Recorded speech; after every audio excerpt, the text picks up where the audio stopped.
Hello and good evening. Welcome along to the shed. Hashtag out with Matthew and me, Trevor. It's Tuesday evening. We are ready for the game week 13 review. The game week where we became the fifth consecutive year AFC East champions. So well done to the Buffalo Bills and Sean McDermott, Brandon Bean, Josh Allen, and everyone there. We'll talk about that in a few minutes. It was an amazing victory, a very exciting game. It was a game for the ages. There was lots of things to talk about, including the snow and the brilliant fans that were there and the enjoyment and everything else. So we'll get through that. I'm also going to review all the games quickly enough, hopefully, in game week 13. There'll be one or two we'll have a bit of a chat about and give ideas. And I'm also going to announce the three winners of my competition. So thank you for everyone who entered. It was a great uptake for me. I had 15 entries, so it's a start. I'm very delighted and very grateful for all the people who did enter. And I'm going to announce the three winners. I have contacted them to let them know. So congratulations to them. I'll let you know about that in a little bit. So we'll start with Thursday night's games. And Thursday night was, there was three games on. It was Thanksgiving in America, and I watched a game and a half, and then I was working Friday morning, so the rest of it was highlights. But the first game I watched was the Chicago Bears at the Detroit Lions. And what I have to say about this game is, there's a few things I took from it. So firstly, at the play at the end that basically signed, sealed, and delivered Matt Eberflus's sacking. I don't know, if you did that in a local field playing Sunday morning football, 30 seconds left, you had a timeout and you didn't take it to at least attempt a field goal to tie the game, you'd be in trouble there. Now, let alone it being the NFL and a huge divisional game. And their seasons was over beforehand, probably, but it's definitely over now. And also, I know 90% of the blame went to Matt Eberflus, and it did, in the end, help cost him his job. And I wish Matt Eberflus well, don't get me wrong, I don't wish to see anyone get sacked, but just looking at it from what has happened. But Caleb Williams also should have gone timeout. He knew what was left. Like, it was 15, 16 seconds left. Things still weren't ready. Things still weren't lined up. He just went timeout and then go over the sideline and say, kick it. Because where they were, it would have been very lucky that they would have got a pass to get a touchdown. The game itself, the first half, the Bears were shocking. And that, for me, if you wanted to sack a coach over something, that first half was one of the reasons. The Lions weren't brilliant, but they were 16-0 up, I think, at halftime, and deservedly so. There was no question about it. The Bears did come out in the second half, and in fairness, they made a game of it. And I don't know whether they've made the field goal or not because they don't have the world's best kicker, but it would have been interesting.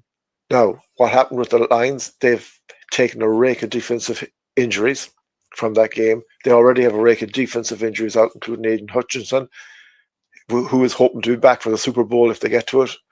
And their offense is starting quick but not finishing strong, especially in tight games. And it's all right hammering the living daylights out of the Titans and the Jaguars, who, once they're getting well bet, just give up anyway. But there has been games where they have won, and it's all about winning, I suppose. But the matter of winning, last Thursday night's game didn't impress me too much. That they started off fast, they were very exciting, but the other team read them, got to know them, and then mastered them. It was the Bears' fault, in my eyes, that the bad first half that cost them that game, because the way the second half played out, there was only one team going to win it if it continued.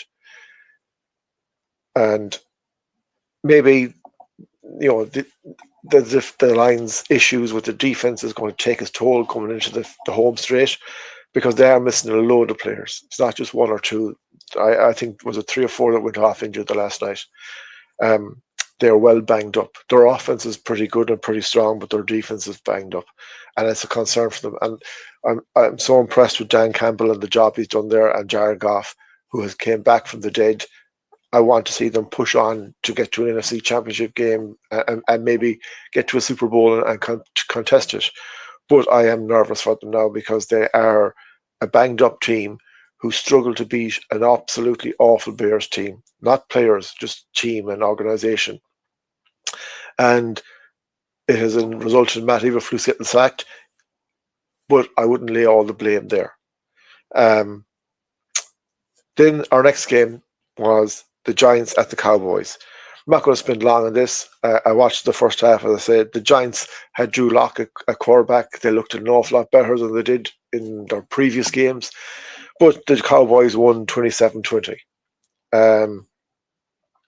Cowboys now are 5-7, and the Giants are 2-10, and season over. Then we had the Dolphins at the Packers with the late night game. Now the Dolphins, if they lost and we won Sunday night, we would become AFC East champions. They were all talk about they're not afraid of the cold anymore. They're going back up. They're going to take on the Packers. They were on a 3-game winning streak, and Jordan Love and the Packers won 30-17. And it's another game. I think it's 8 in a row now they've lost in the cold weather. So they're now 5-7, and the Packers are 9-3, and the Packers are playing the Lions on Thursday night, and that is going to be a cracker. Then on Friday evening, we had the Raiders at the Chiefs. Again, I was working Saturday morning, so I watched maybe, I'd say, almost half time, and then I went to bed. And to be honest, the Chiefs won 19-17. The Raiders didn't offer an awful lot, but the Chiefs didn't offer a lot either. Those spurts of Kelsey playing well, and there was Pacheco was back and Kareem Hunt, but the Raiders' defense did well. The Chiefs won it again with another controversial ending to the game, and I've seen, and I will not name this person because I have too much respect for them, but their former player put up, how come it's one set of rules for 31 teams and another set of rules for the Chiefs? And I'm afraid it's going that way. But when you're winning, I've seen it with Manchester United in the 90s and early 2000s. They could do anything on a football field and get away with it, where the other 19 Premier League teams couldn't. And it's the same now at the minute. And I'm sure Brady, I didn't follow the NFL as closely as I do now back in the Brady era, but they got away with stuff too, that when you're winning and you're, dominating, you're going to get favours. And even in Gaelic football, when Mayo and Dublin were playing and Dublin got an awful lot of the rub of the green, you go back, watch games, watch decisions that should have been made by referees and weren't, calls should have been made that they weren't. And it's frustrating when you're the smaller, lesser, underdog team that the favourites always get it, but it's just the way sport is. And the Chiefs will meet their makers at some stage and they will get caught, but right now they're not. So they're 11-1. The Raiders are 2-10, and like the Giants, it's playing for number 1 draft pick next year. Then on Sunday, we had the Chargers at the Falcons. The Chargers won 17-13. They didn't do anything too much exciting. The only thing that was of note is Kirk Cousins threw 4 interceptions and no touchdown pass. And apparently he's thrown 6 interceptions in his last 3 games and no touchdown pass. The Falcons are 6-6. The Chargers are 8-4. The Chargers are nicely set behind Kansas at the minute. And there's now stories going around that Michael Penix Jr. is, been tipped to maybe replace Kirk Cousins, or they might bench him. We will see. There's more than just Kirk Cousins playing, but it'll be interesting to see what they do in Atlanta. Then I have to eat a bit of humble pie.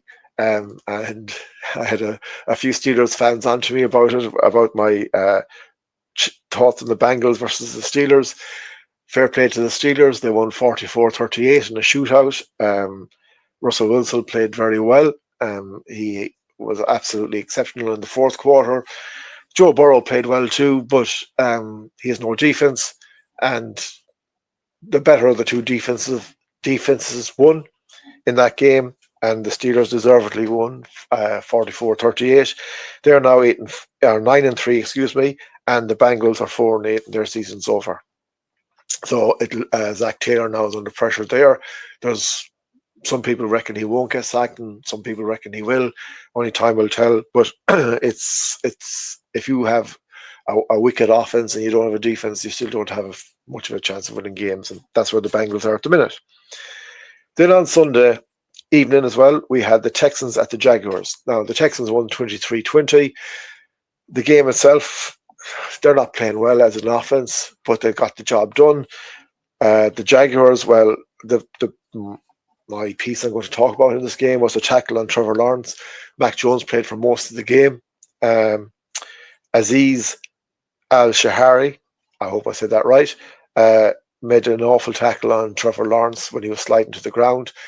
I have heard commentators and pundits say, "Oh, well, he slid a bit late," and but he did lead with his elbow or his arm, and he was knocked. Well, not. I don't think he was knocked out, but he suffered concussion, was taken out of the game. There was a huge, big brawl, and as Aziz Al-Shahar, I think, he has received a 3-game ban since. Now he did apologize afterwards, but it was very heat of the moment while it was going on. But he did apologize to Trevor Lawrence. But when you look at the replay, when Trevor Lawrence did go to slide, he went like this. And when you go like this, if you go like this, or if I get my hands like that, you're going to grab the man and put him down. But when you go like this, you're just doing one thing. You're taking him out. So he should get his 3-game ban, and hopefully he'll learn. And I wish Trevor Lawrence the speediest recovery. I think he's out for the season now. I don't think they're going to play him again, even when he does recover from the concussion, because he has a shoulder injury and their season's over. The Texans are now 8-5, and the Jags are 2-10. Again, like the other Giants and the Raiders, they're battling over number 1 pick. Then we had the Arizona Cardinals at the Vikings. Now, I was on squeaky bum time. I picked the Vikings. They left it very late, but Sam Darnold did play very well, and they got a 23-22 win. The Cardinals were kind of unlucky in spots, but the Vikings held on there, and their last 2 games they've won, but they've only won by 4 points, and they are 10-2 now at the minute. So they're grinding out wins. They're not playing the most expansive or exciting of football, but they're getting there. They're kind of like the Chiefs, but at least they have shown glimpses of what they can do earlier in the season, and maybe that'll come back. And Kevin O'Connell is doing a great job to have them up there, just still 1 game behind the Lions, who they have to play it. As for the Cardinals, they're now 6-6. They're second in their division, because the Seahawks now are 7-5. So they lost to the Seahawks, and they're a game behind as well. So anyway, the next game is the Colts at the Patriots. Again, I picked the Colts in this. They had to win it because they have to keep on the coattails of the Texans if they have any chance. They did win. They won 25-24. Again, it was squeaky bum time. The Patriots played well, but the Colts and Anthony Richardson just got enough done.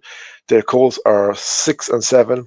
The Patriots are 3-10. Again, it's the number 1 pick for the battle there. Then we had the Seahawks at the Jets. When I turned on the game, it was 21-6 or 21-7. I'm not sure which. I think it was 21-7 to the Jets. When I got home from work and I turned it on to see Red Zone, and I said, "Oh my God, I picked the Seahawks. What's going to happen here?" And what happened was Aaron Rodgers threw a pick. The Seahawks ran it down the field, or a pick 6. And from then on, there was only 1 team in charge, and the Seahawks won 26-21. I'm not going to talk about Seahawks. They're 7-5. Geno Smith played well. The Seahawks got a good win on the road. I'm going to talk about the Jets, who are 3-9, and especially Aaron Rodgers, who came out and did not take ownership of their loss. And to me, the difference between Aaron Rodgers and Josh Allen is Aaron Rodgers is a Mayfainer. A Mayfainer who only thinks about him and only wants people to think about him and only wants people to talk about him. Josh Allen is a team player who accepts responsibility, even sometimes when it's not his responsibility, he still take it. He leads for his team. His team loves him. He loves his team. And there is a team spirit there that's all for one and one for all. At the start of the year, because there was a lovely clip put up this week when we won the AFC East, of all the pundits saying the Bills are gone, it's the Jets, it's the Dolphins, it's the Jets, it's the Dolphins, blah blah blah, and no go Bills, good luck, bye bye, you had your turn, sayonara. Josh Allen's not a leader. Josh Allen is not as good as Aaron Rodgers. Aaron Rodgers is better than Josh Allen, blah blah blah. Well, look at it: 3-9 Jets, 10-2 Bills, AFC East champions, and yes, it's not a Super Bowl. I don't care. It's still, yeah, you have to win it to be in it, and we were winning it. So there you go, Aaron Rodgers and your Jets and your Mayfainers. Good luck. I'll say no more because I could go on a rant that could last a few minutes, so I won't. Next game was the Titans at the Commanders. Jaden Daniels got back to being Jaden Daniels. It was a good game for them. They won 42-19. The Titans are back to being the Titans. They did try and make a bit of a spirit mini comeback in the second half, but 42-19 is a huge win. The Commanders are now 8-5, so they're well in there for the wild card. The Titans are 3-9. Again, they're fighting for number one pick. Then we had the Buccaneers and the Panthers. Buccaneers won. They're 6-6, so they're now tied with the Falcons, but they're behind because the Falcons have 2 wins over them. So they still have to get a game ahead to win that division. The Panthers, it was a divisional game. What I want to talk about is Bryce Young. Bryce Young and Adam Thielen, they've really found a click since Bryce was taken out of the team and now put back in. And the last few games, they've connected very well, and they connected very well again last Sunday. If you're a Panthers fan, what was doom and gloom now has a little bit of light, and you have to go for the little bit of light because it can only get better. And Bryce Young is now beginning to show the quarterback that he should be from last year, from his college time, and it's brilliant to see. And I want to see Bryce Young do well. I like Bryce Young. On the other hand, you have CJ Stroud, who set the NFL alight last year, and he's now getting a bit stale. He's, not the same CJ Stroud. Whether it's just, he's adjusting and it's just, can't get to that heights again, or whether it's that the defenses have mastered him and they know his tricks and he's out of them and he needs to get more. I don't know. And I like CJ Stroud too. Just check my jersey collection. I have 2 of them. So, I like CJ Stroud. So, and I like Bryce Young and I want them to do well. But Bryce Young now, and I hopefully for him, has turned the corner, and I hope the Panthers kick on from there. Then we come to the Rams at the Saints. I picked the Saints in this one. I was a toss of a coin. I thought they were at home. They could have put the Rams to bed. The Rams did win 21-14. The Rams now are 6-6 as well. The Saints are 4-8, and their season is over. And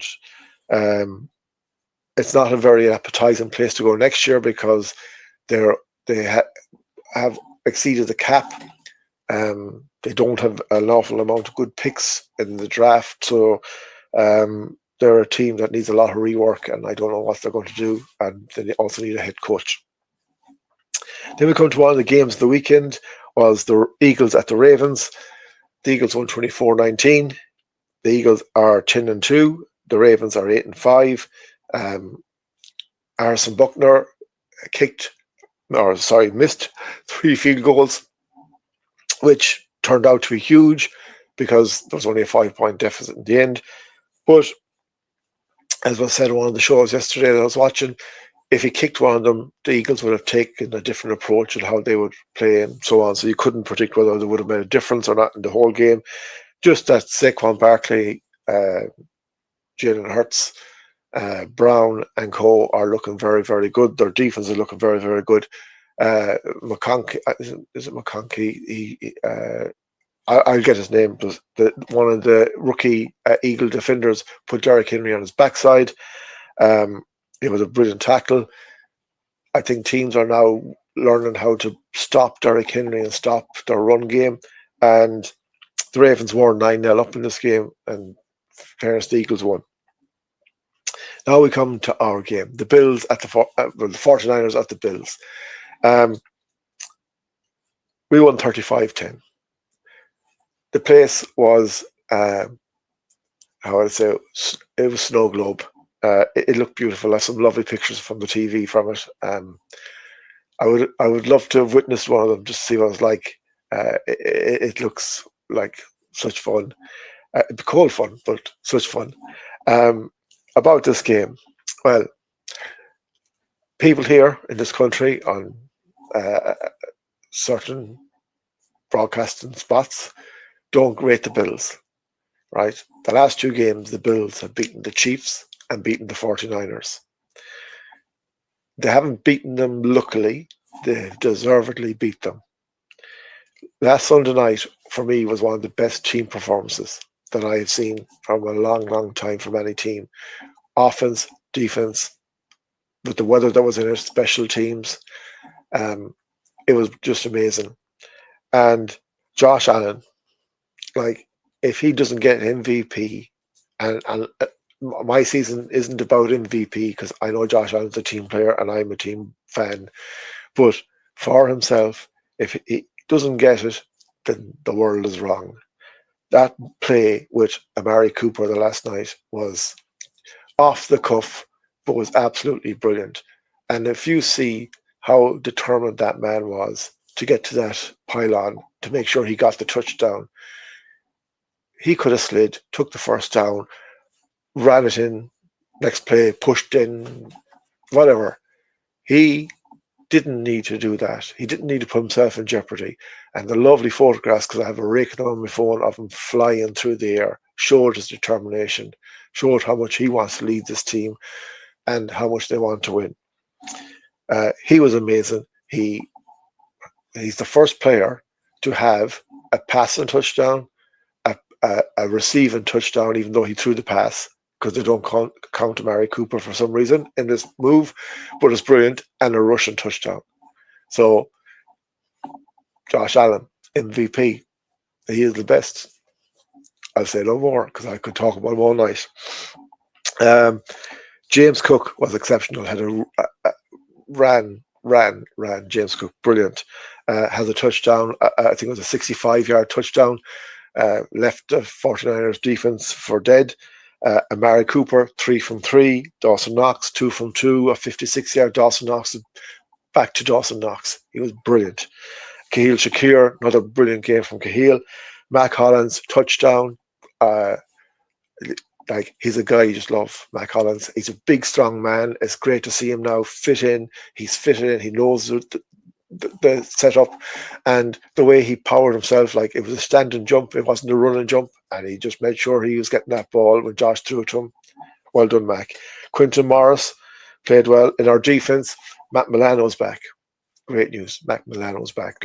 But before last night, Damar Hamlin, Taron Johnson, Terrell Bernard, Rasul Douglas, Christian Binsford, Greg Rousseau, Ed Oliver, and Cole, they were exceptional. And now we've Matt Milano back.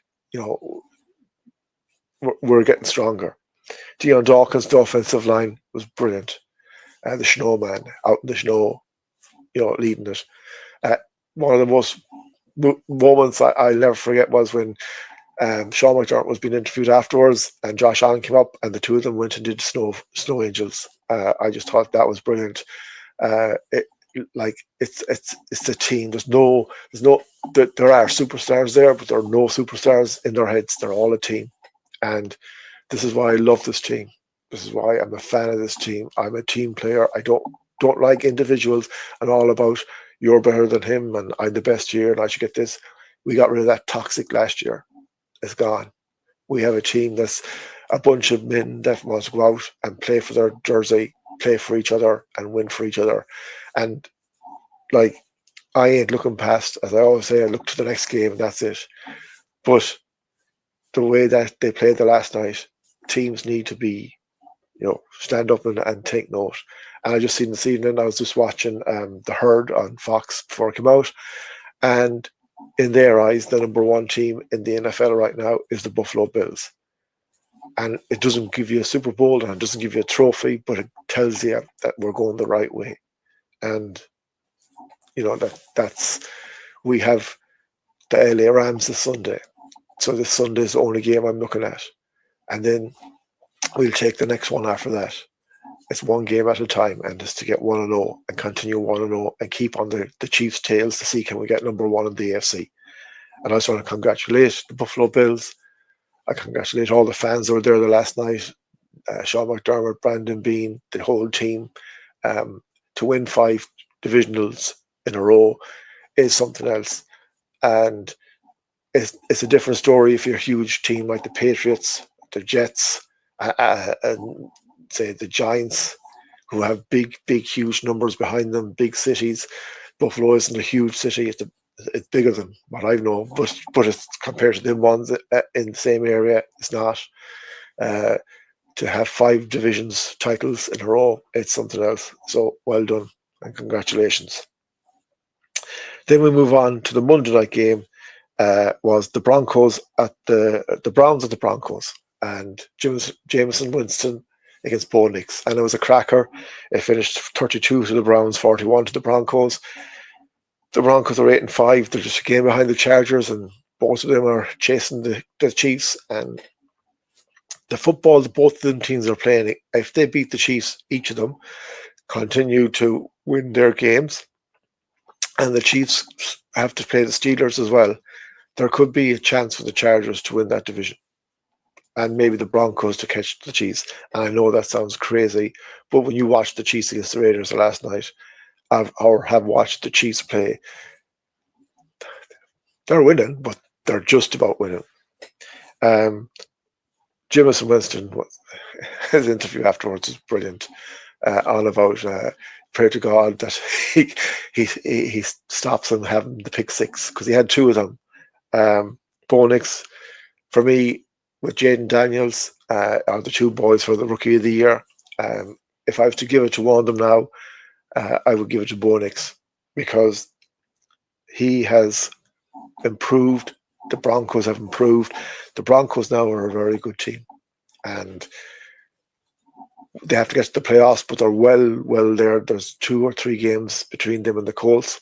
They have a bye this weekend, and then they're playing the Colts the weekend after. And the Colts are the next team in the hunt. So the Broncos, I think, will make the playoffs. If they beat the Colts, they'll be there. So then it's about can they chase down the Chargers and then the Chiefs and see how it goes. And they're the games that have been played, the 16 games. For my week, I was 14 correct and 2 incorrect. I got Steelers wrong, which I hope will end up. Apologize. And I got the Rams at the Saints wrong. I picked the Saints. But I'm happy 14 out of 16. Outside the Bills news, I just feel so sorry for Christian McCaffrey. I know that players go down every week and get injured, but this was the current Offensive Player of the Year. He was the player I picked for Offensive Player of the Year this year again, because when he can play, he can play. And he's gone off with a PCL injury, and minimum he's going to be out for the regular season. And if the 49ers don't get to the playoffs, then that's the season over. And it was, nobody tackled him. He went down. It's just bad luck with injuries. The 49ers have just had a bad year with injuries. Brock Purdy was back the last night, but Brock is still coming back from injuries. And the 49ers are a good team, and they'll regroup this year. I think that, for me, their season's over. I don't see them going on a run of games where they'll win, but stranger things have happened. They still are a very good football team, but they just have so many injuries. And so, I wish him well, and I wish the 49ers well, and hopefully they'll rebuild and retool and restart again next year. They're going to have to make big changes, so it'll be interesting to see will they be able to do a mini change like ourselves, or we'll have to go for a full overhaul and then reboot and restart and re-go again. Time will tell. But anyway, folks, that's my video for tonight out here. Brilliant weekend to be a Bills fan. Watch the videos that the Buffalo Bills have put up on Twitter. I don't know, they probably have them up on Facebook and Instagram too, but I just see them on Twitter. And watch the video about all the naysayers. Because whatever else happens for this year, they didn't give us a chance to even get close to our division. And we're the first team to win their division, and it's the first week of December. So be happy. We go 1-0 again this weekend, and that's as far as we're going. And we'll take the game after that. But we'll enjoy tonight. And when you get a chance, watch the game, watch the plays, watch James Cook's run, watch Josh Allen play, watch Amari Cooper, Cahill Shakir, the defense, the O-line. Watch them all, because this is, for me, since I became a Bills fan, the best team by a country mile, because they're a team. So anyway, folks, that's my video. Oh, and the last thing is the 3 winners. Excuse me before I forget. The 3 winners of the competition is Derek Kinney. Congratulations, Derek. James O'Connell. Congratulations, James. And Tara Courtney Naum. Congratulations, Tara. You all have won Irish Blues Mafia mug and keyring, and they'll be all posted tomorrow. So thank you very much again, and congratulations to everyone that entered.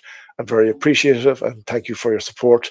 And as always, if you need to contact me, there along the bottom of the screen, just there now, you see Instagram, Facebook at the Irish Blues Mafia, YouTube is at the Irish Blues Mafia, and X, or Twitter as it was called, is Bills_Irish. Please drop a comment, subscribe, follow, like. I appreciate all the help we can get and support, and I just like doing this to make friends, and I'm making plenty of friends. So anyway, folks, that's my video for tonight. On Thursday night, we'll preview Game Week 14, and if there's any other news in the NFL, we'll bring it to you. I think Dalton Kincaid might not make this weekend's game, from what I heard, but I think Keon Coleman may. So we could have another weapon back, and that's, the more that comes back, the better. So folks, thanks for watching. We shall see you on Thursday night. As always, stay safe, stay happy, stay together, and go Bills.